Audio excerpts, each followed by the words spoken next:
مفتی خالد الازہری کے اصلاحی بیانات اور وظائف کے لیے مفتی صاحب کا یوٹیوب چینل سبسکرائب کریں۔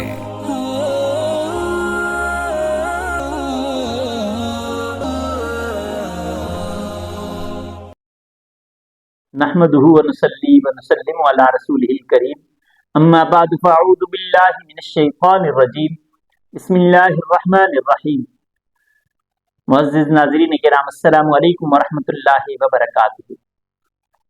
موت کے بارے میں 4 ایسی باتیں جس پہ ہر مسلمان کو یقین ہونا چاہیے کہ ایسا ہی ہوگا، اور دنیا میں آج تک جن لوگوں کی اموات ہوئی وہ بے عین ہی ان 4 باتوں کے مطابق ہوئی۔ ان 4 باتوں میں سب سے پہلی بات جو یہ ہے وہ یہ ہے کہ انسان جتنا رزق اپنے نصیب میں لے کے آیا ہے وہ سارا رزق حاصل کرنے کے بعد دنیا سے جائے گا۔ اگر اس کا ایک لقمہ بھی باقی ہے تو وہ اس لقمے کا اپنا جو اس کا نصیب ہے وہ لے گا، اور اس کے بعد اس کی موت واقع ہوگی۔ اسی طریقے سے جو آخری گھونٹ پانی کا بھی اس کے نصیب کا ہے وہ اسے مل کے رہے گا۔ اس چیز پہ یقین ہر مسلمان کا ہے بھی اور ہونا بھی چاہیے۔ دوسری چیز کہ موت کے لیے اللہ تبارک و تعالیٰ نے وقت کو مقرر کر دیا ہے کہ جو وقت مقرر ہے اس سے ایک لمحہ نہ تو پہلے موت آ سکتی ہے نہ ایک لمحہ بعد میں موت آ سکتی ہے۔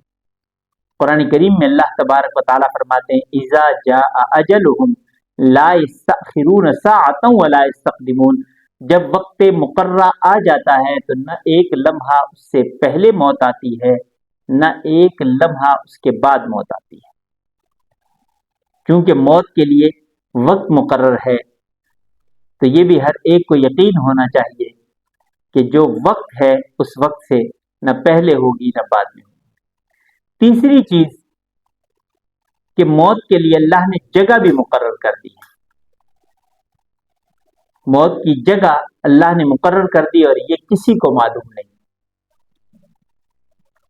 کوئی یہ نہیں جانتا۔ وما تدری نفس ماذا تکسب غدا وما تدری نفس بأی ارض تموت۔ قرآن کریم میں اللہ تبارک و تعالیٰ نے یہ ارشاد فرما دیا کوئی یہ نہیں جانتا کہ کل کیا کرے گا، اور کسی کو یہ معلوم نہیں کہ اس کی موت کون سی سرزمین پہ، کون سی جگہ پہ، کس ملک میں، کس شہر میں، کس علاقے میں اس کی موت ہوگی، یہ کسی کو معلوم نہیں۔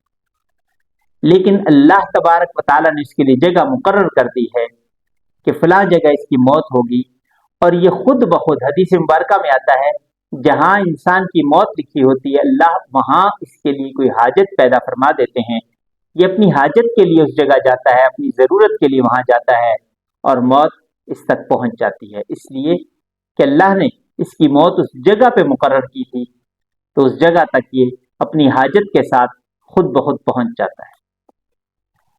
اور پھر اس کے بعد اللہ تبارک و تعالیٰ نے چوتھی جو چیز ہے وہ ہے سبب۔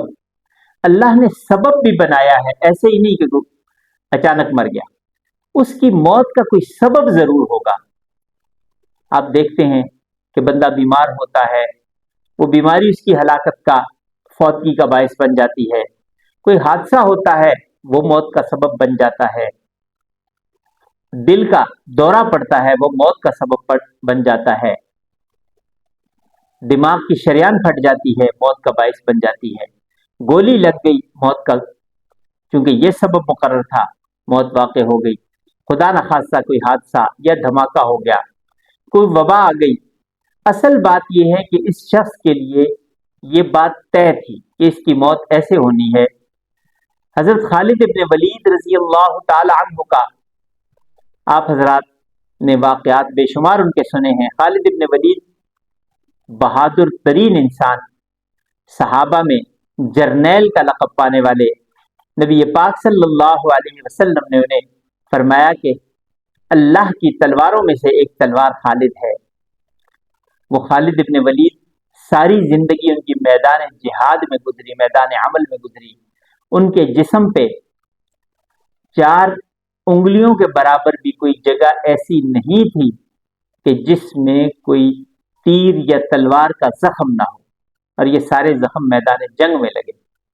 لیکن خالد ابن ولید کہ موت کا سبب اللہ تبارک و تعالی نے میدان جنگ میں نہیں لکھا تھا تو وہ بستر مرگ پہ اس دنیا سے گئے، اور جاتے ہوئے انہوں نے دنیا کے بزدلوں کے نام ایک پیغام دیا کہ اے دنیا کے بزدلوں، دیکھ لو جو موت سے ڈرتے بھاگتے ہو، خالد دنیا کا بہادر آدمی ساری زندگی میدان جہاد میں رہا اور آج اپنے بستر مرگ پہ اس دنیا سے جا رہا ہے۔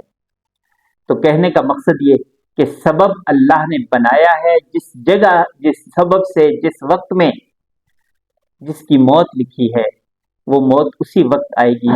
اس لیے موت کی تیاری ہر ایک کو کرنی چاہیے، ہر ایک کو معلوم ہے، ان اسباب کا بھی پتہ ہے، یقین بھی ہے، لیکن یہ کسی کو معلوم نہیں کہ کب آئے گی۔ اس لیے ہر ایک اپنی موت کی تیاری کرے۔ موت کی تیاری کیا ہے؟ کہ اللہ کے حکموں کو پورا کرے، نبی پاک صلی اللہ علیہ وسلم کے طریقے پہ چلتا رہے، اللہ کو راضی کرنے کی کوشش کرے، وہ اعمال جو اللہ کی رضا کا ذریعہ ہے وہ کرتا رہے، وہ اعمال جو اللہ کی ناراضگی کا سبب ہے ان سے بچتا رہے۔ دعا ہے کہ اللہ تبارک و تعالی ہر مسلمان کو اپنے غضب سے، غصے سے، ناراضگی سے بچائے، اور ہر ایک پہ اللہ رحم فرمائے، کرم فرمائے، اور ہر ایک کی مغفرت فرمائے، آمین۔ زندگی باقی، ملاقات باقی، وآخر دعوانا ان الحمد للہ رب العالمین۔